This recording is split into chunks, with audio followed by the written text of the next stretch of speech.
सांप को पटारी से निकालकर कैसे उसका सर कुचलना है, मारखोर से बेहतर ये कोई नहीं जानता।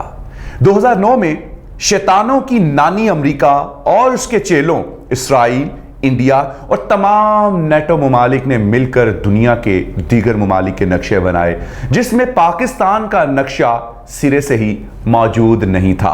वहां मौजूद 36 खुफिया एजेंसियों ने यह बात दावे से कही कि 2015 तक पाकिस्तान का वजूद कहीं नहीं होगा, इसलिए नक्शे में पाकिस्तान को कहीं नहीं रखा। और फिर उसके बाद अमेरिका के साथ क्या हुआ, यह किसी से छुपा हुआ नहीं है। मिस्टर अमेरिका को जो गोली 100 रुपए में मिलती थी वो $100 पर चली गई, और जो रोटी 10 रुपए में पड़ती थी वो $10 पर चली गई।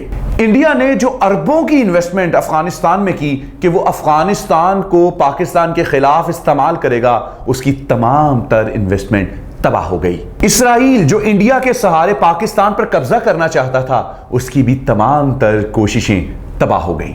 अब इन तीनों के पास सवाए जलालत के कुछ नहीं रहा, और वो दोस्त जो सोशल मीडिया के ऊपर ये तूफान बदतमीजी बर्पा कर रहे हैं कि पाकिस्तान के पास अब सवाए तरानों के कुछ नहीं रहा, ये हमें भी मालूम है कि तराने सिर्फ और सिर्फ कश्मीरियों और फलस्तीनियों के दिल में आज़ादी की जद्दोजहद को जिंदा रखने के लिए हैं।